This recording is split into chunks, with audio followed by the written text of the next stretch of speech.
Te doy la bienvenida a Digital Talks. Este espacio nace de la necesidad de compartir con profesionales que tienen que tomar decisiones de marketing digital y que no siempre disponen de toda la información. Para esto contaremos con la participación de expertos en marketing digital, en nuevas tecnologías, en datos o en nuevos modelos de comercialización digital. En resumen, participarán profesionales que ponen mucho cariño a lo que hacen, pero sobre todo, contaremos con personas que admiramos y de las que todos los días aprendemos. Somos T2O, una consultora de marketing, ventas y estrategia digital. Esto es Digital Talks. No tenemos verdades, pero sí muchas certezas. Arrancamos. Hola, soy Esther Checa y hoy vamos a hablar sobre la regulación que se está desarrollando a nivel europeo sobre servicios digitales e inteligencia artificial, para entender cómo las marcas, los usuarios y los proveedores de servicios digitales y tecnológicos vamos a tener que movernos. Para ello, hoy contamos con Paula Ortiz, abogada y Executive Advisor con una amplia experiencia en la regulación digital y en su impacto para la industria. Actualmente asesora a empresas en todos los aspectos de la normativa nacional e internacional con impacto en su actividad digital.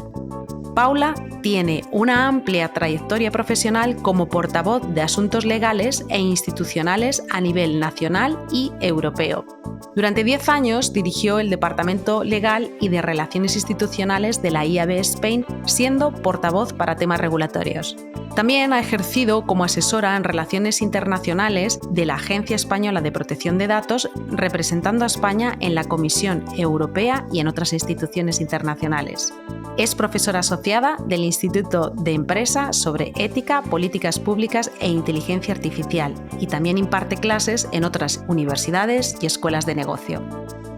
Pues Paula, no se me ocurre mejor persona para abordar un tema tan candente como el que queremos tratar hoy, así que muchas gracias por dedicarnos hoy tu tiempo. Muchas gracias a ti, Esther, por la invitación a charlar contigo sobre estos temas. Encantada de pasar un ratito aquí hablando. Paula, como hemos comentado en la intro, llevas 18 años dentro del entorno de la regulación digital. ¿En qué punto estamos ahora cuando se habla de regulación de servicios digitales y de inteligencia artificial a nivel europeo y en concreto específicamente a nivel nacional?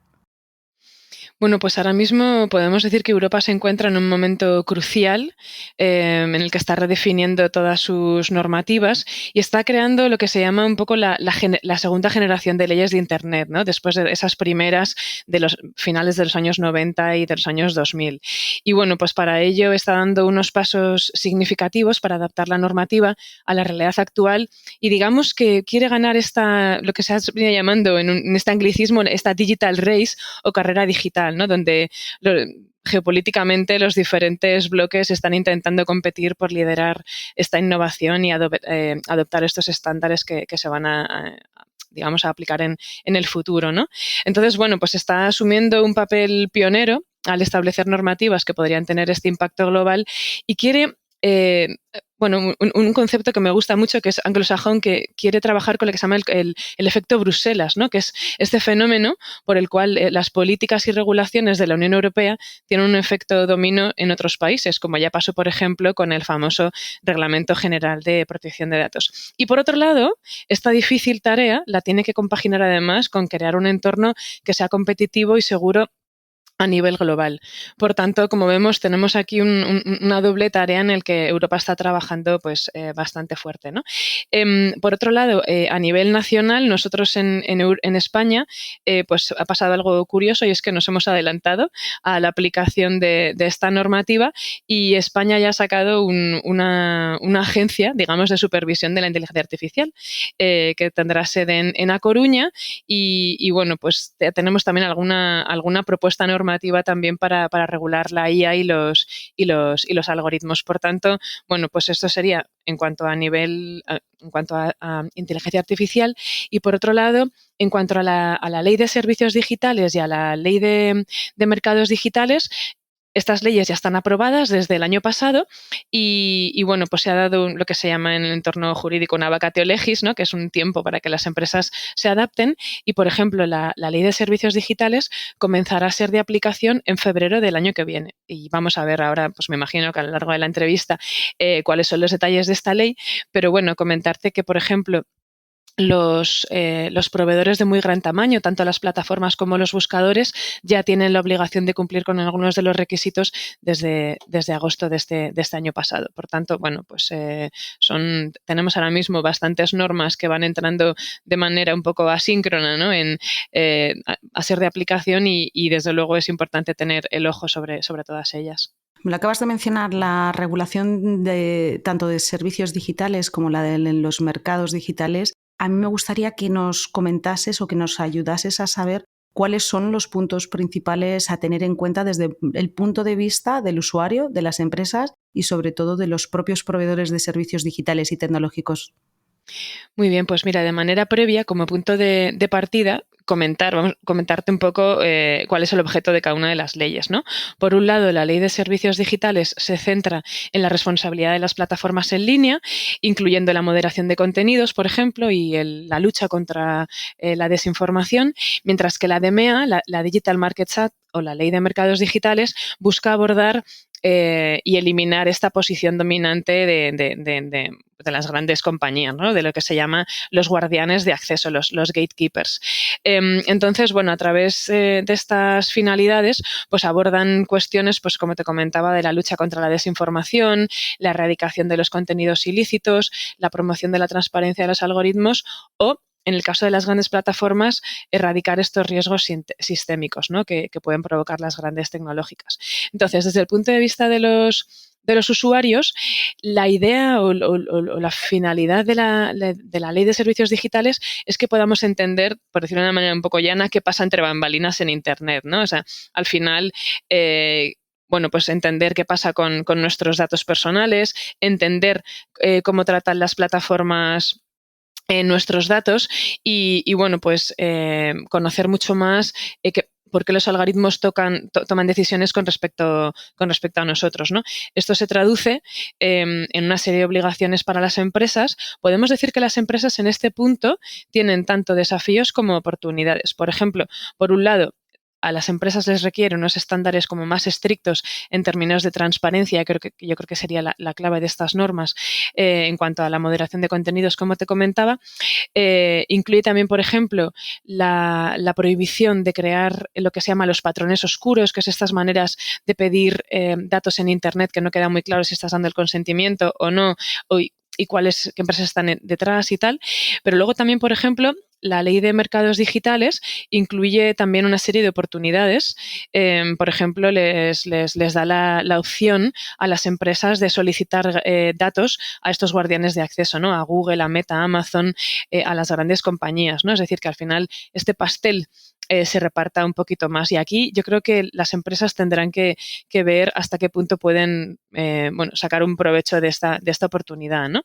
Y bueno, luego, con respecto a los proveedores, pues realmente al final crea un recorrido de diferentes obligaciones que van de menor a mayores obligaciones y se traduce, por ejemplo, desde las que pueden afectar quizá a muchas de las empresas que oirán el podcast quizá, es la obligación de redactar los términos y condiciones de manera sencilla y clara. Esto yo creo que es súper novedoso y muy útil, ¿no? El hecho de que por fin el usuario medio entienda qué está leyendo, ¿no? Que es esta gran mentira de he leído y acepto los términos y condiciones.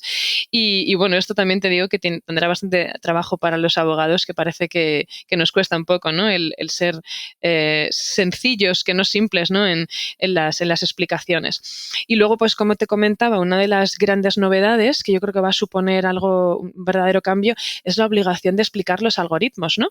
Y esta parte de explicabilidad y explicar cómo moderan el contenido, por qué sitúan unos productos por encima de otros y sobre todo esto también va a tener un impacto, como veíamos, pues en todo el tema de la desinformación y haciendo que esta sea como más precisa y confiable, ¿no?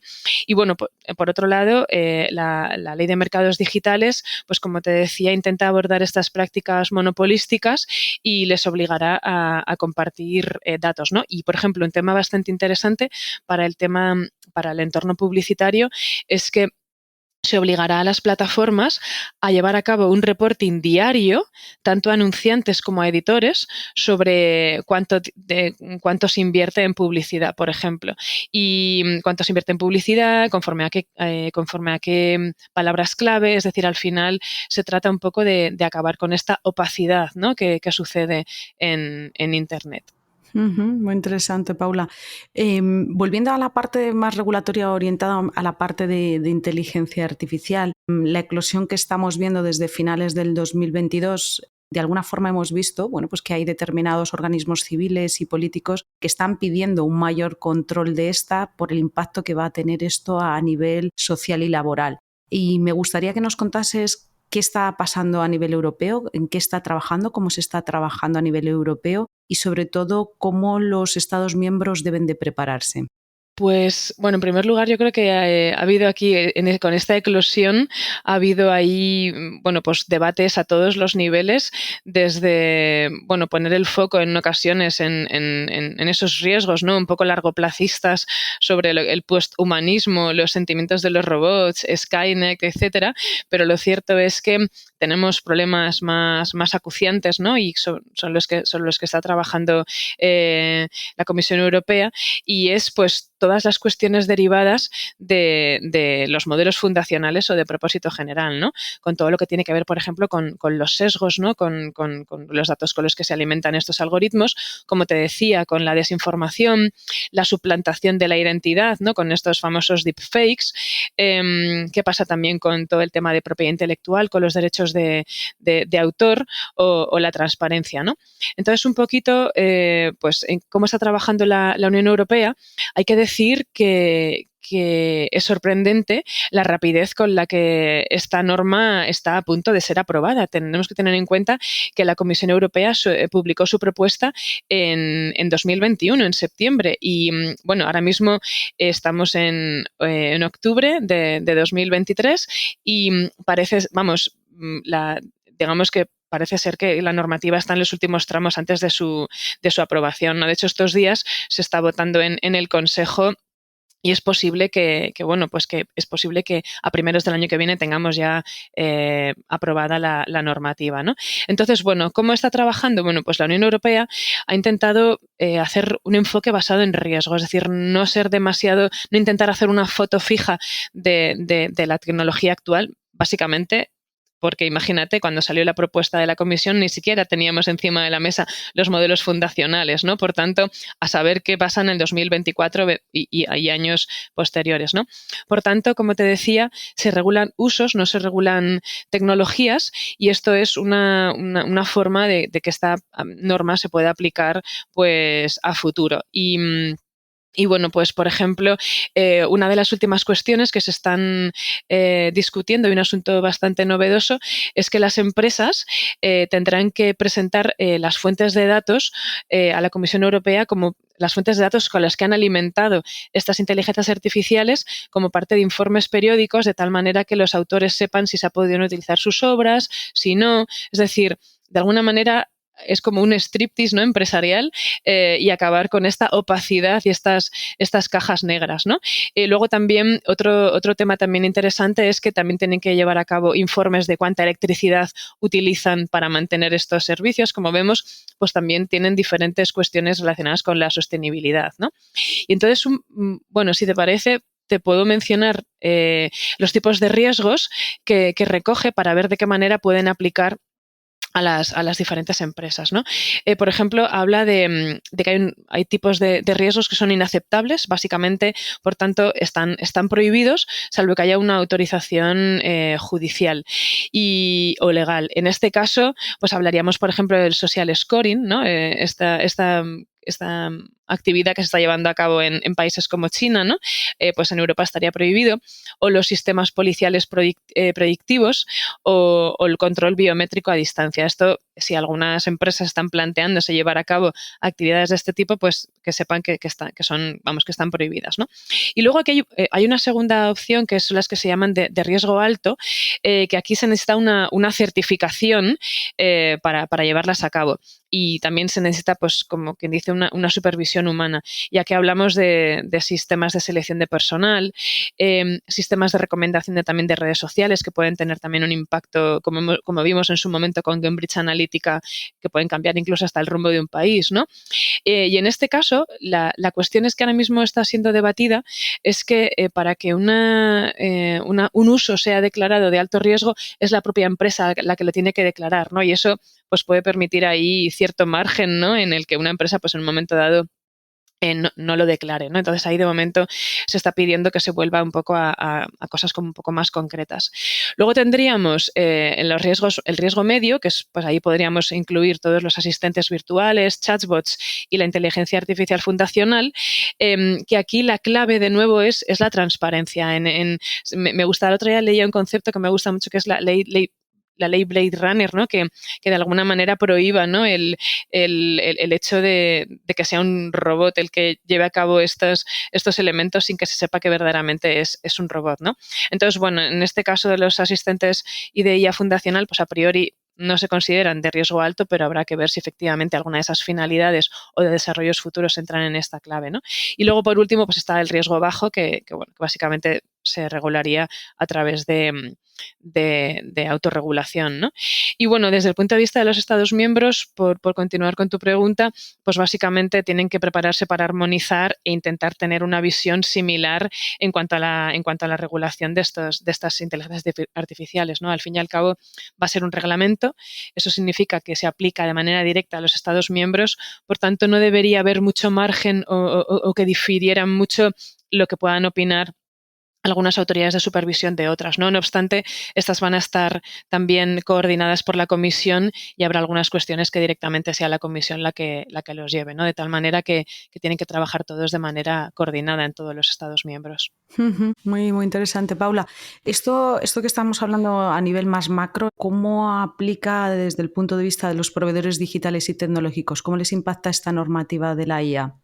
Pues bueno, como te comentaba, al fin y al cabo tendrán que llevar a cabo un estudio previo, una certificación, digamos, para ver si los diferentes usos para los que van a utilizar estas herramientas, estas tecnologías, estas IAs, entran dentro de los diferentes apartados, ¿no? Si directamente pues quieren llevar a cabo tratamientos que tienen un impacto para los derechos y libertades o si directamente pues tienen pues un impacto menor porque básicamente van a poner un chatbot en una empresa, ¿no? Por tanto, parten de esta evaluación para ver si estos usos estarían encuadrados en cada uno de estos elementos.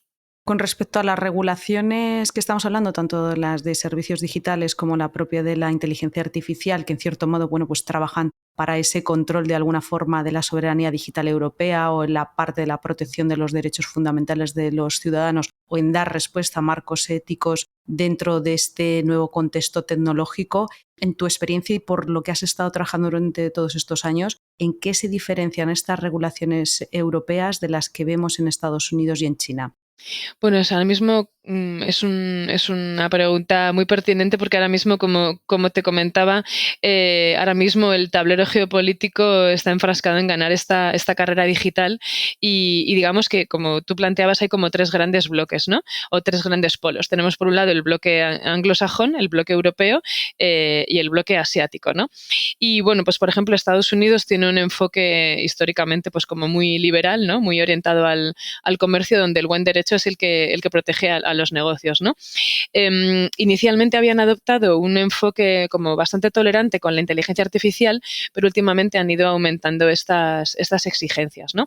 Entonces, bueno, pues como te decía, el enfoque en Estados Unidos es el que procura un poco el bienestar económico, ¿no? Por otro lado, tenemos el bloque asiático, en el que China también ha venido trabajando en propuestas para regular la inteligencia artificial. En China no hay mucha confianza, por decirlo de una manera suave, en lo que las autoridades puedan hacer o no con los contenidos generados. Y bueno, pues las cuestiones éticas y de derechos fundamentales están puestas un poco en entredicho, ¿no? Sí que es verdad que ellos han aprobado también algunas regulaciones en cuanto al uso de algoritmos y imágenes, pero bueno, los están repartiendo entre algunas empresas y también están trabajando en sellos de cumplimiento que da el propio Estado, con lo cual, pues bueno, es un poco como está el planteamiento, digamos que están todos en desarrollo. Y bueno, Europa pues nos queda ser el regulador, ¿no? Lo que se ha llamado también en el entorno jurídico el tercer camino, ¿no? El third way, y bueno, pues busca ese hueco a partir de una regulación pues más centrada en las personas, en los valores humanos y pues bueno, un poco en ese enfoque humanista, ¿no? Y bueno, pues quiere, digamos, enfocar toda esta regulación en sistemas de confianza, evitando que sea ni el mercado ni los estados los que desarrollen esto, ¿no? ¿Y cómo funcionaría esto? Bueno, pues con una, digamos, extraterritorialidad en la aplicación. Si quieres operar en Europa, tienes que cumplir la norma y ya, pues, aparte, además de ser algo un poco coercitivo, es que si quieres operar en un entorno en el que tienes 400 millones de habitantes, pues tienes que cumplir con nuestras normas, ¿no? Entonces, bueno, aquí Europa, con esta propuesta de reglamento, digamos que quiere ser como la primera en adoptar una ley de inteligencia artificial y que, bueno, pues al final que estos estándares sean los que se puedan aplicar en otros Estados miembros, ¿no? Como te comentaba, con este efecto Bruselas, y que al ser la primera, pues que las empresas, como ya te decía, como ya pasó con la RGPD, pues pongan estos estándares y se tengan que bueno, pues digamos que ya sea como el estándar mundial. Entonces, bueno, eso sería como los tres grandes bloques, pero comentarte también que a nivel internacional la OCDE también ha publicado una recomendación, la UNESCO, y se está también valorando, se ha creado una asociación tecnológica entre Estados Unidos y Europa y se está tratando de desarrollar digamos, como un Memorandum of Understanding, un entendimiento mutuo, para ver si se pudiera crear una agencia internacional para la IA, ¿no? Que bueno, aquí la verdad es que veremos a ver en qué queda, porque si ya no nos ponemos de acuerdo en temas de protección de datos, pues ya en tema todavía más elevado que incluye también protección de datos como es la IA, pues bueno, como propuesta está muy bien, pero de momento digamos que me iría quedando con la propuesta de normativa de Europa, ¿no? Entonces, bueno, como vemos, hay tres frentes bastante divergentes y Europa quiere poner aquí un golpe encima de la mesa y que sean nuestros principios, ¿no? Los que se aplican al resto de empresas. Lo has ido comentando a lo largo de la entrevista, pero sí que me gustaría hacer un resumen, sobre todo para tener en cuenta cuál es ese roadmap que tienen que tener en cuenta las empresas y proveedores de servicios digitales y tecnológicos sobre todas estas regulaciones, para que las tengan en un calendario. Bueno, pues aquí lo que las empresas tienen que hacer de cara a 2024 es ir viendo de qué forma les puedan aplicar cada una de las obligaciones, ¿no? Esto yo lo llevaría a cabo a través de auditorías internas para evaluar hasta qué punto como intermediario de Internet me aplica, como plataforma de hosting, como plataforma que difunde contenidos o ya incluso como plataforma de muy gran tamaño, ¿no? Por tanto, estas evaluaciones se tienen que llevar a cabo y ver pues un inventario de procesos y de datos, ¿no? Una parte también fundamental es también la formación y capacitación de los empleados para que puedan aplicar estas políticas una vez que se adopten, ¿no? Y, por supuesto, pues adaptar estas políticas internas y esto, pues de alguna manera se tendrá que hacer de la mano de especialistas legales que puedan garantizar esta comprensión completa de las regulaciones, ¿no? Para esto, pues realmente es que yo creo que es que el entorno digital va a cambiar fundamentalmente, ¿no? Porque pues eso, hay que implantar estos procesos de reporting y transparencia, hay que trabajar un poco en ser capaces de explicar cómo funcionan pues tanto los algoritmos como todos estos procesos. Y bueno, lo cierto es que la DSA y la DMA incluyen un amplísimo catálogo de obligaciones que hay que ir viendo. Pues eso, en primer lugar, saber en qué rol podemos jugar. Sí que es verdad que las pymes y las micropymes están exentas de muchas de las obligaciones, pero en el momento en el que tengamos un e-commerce, o seamos un intermediario tecnológico, tengamos una plataforma, pues ya tendremos que ver de qué manera nos afecta, ¿no? Y también pues implantar también políticas de transparencia sobre los precios y bueno, pues en definitiva cambiar los flujos de trabajo con todas las empresas con las que operemos y por supuesto con los usuarios. Paula, para ir cerrando, a mí me gustaría, y es algo que te lo planteo porque me preocupa también como ciudadana a título personal, sobre todo cuando escuchas todos estos aspectos regulatorios, que muchas veces es muy macro y a veces se queda un poco más despegado del día a día. Y aquí el ciudadano, ¿cómo se le puede hacer más partícipe para que tome mayor conciencia o tomemos más conciencia de nuestros actos en el uso de las tecnologías con carácter general y sobre todo, bueno, pues a la hora de dar nuestros datos? Bueno, yo creo que para que un ciudadano tome mayor conciencia, lo principal es que esté informado, ¿no? Es que haya esa transparencia y que el usuario medio entienda cómo las organizaciones tratan sus datos, para qué finalidades y bueno, pues esa parte de responsabilidad que yo creo que yo creo que es doble, ¿no? Por un lado del ciudadano, pero para que este ciudadano pueda ser consciente y crítico, pues necesita que tenga la información para saber si quiere dar o no estos datos, ¿no? Entonces, por tanto, al final es un tema también de exigir a las empresas esa transparencia, esa explicabilidad y de abrir estas cajas negras, ¿no? Ahora mismo se está hablando mucho, por ejemplo, del legal design, ¿no? Que es el explicar de manera sencilla estas políticas de privacidad, estos términos y condiciones, y de manera que, bueno, pues a través de infografías o a través de cuestiones un poco más sencillas, digamos, pues el usuario pueda entenderlo, ¿no? Y por otro lado, la educación es un papel fundamental, y aquí yo creo que las campañas de concienciación pública pues tienen un papel también importante, ¿no? Sobre los riesgos y los beneficios del uso de las tecnologías y de cómo proteger su privacidad en línea. Y aquí, por ejemplo, la Agencia Española de Protección de Datos yo creo que es un ejemplo de muy buenas prácticas, no solamente a nivel nacional, sino a nivel internacional, con multitud de campañas que suele tener de concienciación, sobre todo con los menores, sobre, por ejemplo, pues cómo actuar en caso de suplantación o cómo utilizar con responsabilidad los dispositivos. Por tanto, yo creo que es responsabilidad, en primer lugar, de las empresas, digamos, de ser más transparentes, de las instituciones que incluyan en los planes educativos y también a todos los niveles, ¿no? Esta parte de concienciación, para que el usuario pueda ser más crítico y tener más capacidad de reacción al respecto. Yo creo que sería, bueno, y también pues nosotros también hacer un poco de ejercicio de autocrítica y que no todo sea lo quiero ya y ahora y no me leo nada y lo quiero todo gratis, ¿no? Y entonces pues tenemos que entender que Internet, pues eso no es un lugar en el que toda la información es gratis y las cosas no pasan por nada. Entonces pues también esa parte de ser un poco conscientes y poner un poco de foco también en esto.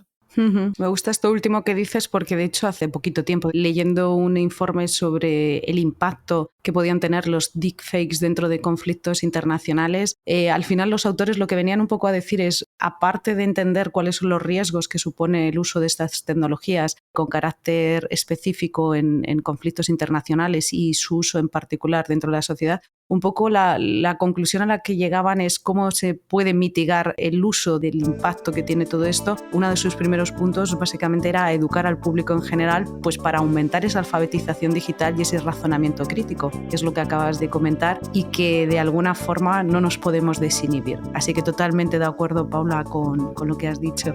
Pues muchísimas gracias, Paula, por el tiempo que nos has dedicado, pero sobre todo por el despliegue de conocimiento que has hecho para tocar dos temas que yo creo que son fundamentales ahora mismo, el entender en qué punto estamos de la regulación a nivel de inteligencia artificial y esto cómo nos va a aplicar analizar desde diferentes perspectivas, usuarios, sociedad en general, las empresas y las grandes plataformas y lo más inminente, todo lo relativo a la parte de servicios y mercados digitales, cómo también va a impactar pues, desde un punto de vista de negocio, pero también a nivel sociedad. Así que un lujazo tenerte hoy, Paula.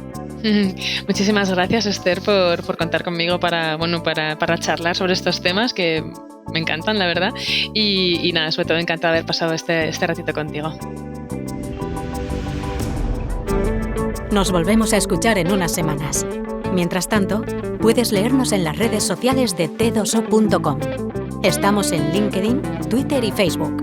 Y si quieres volver a escuchar este podcast, lo podrás encontrar en nuestro canal Digital Talks, en Spotify, iVoox, Google Podcast y Apple Podcast.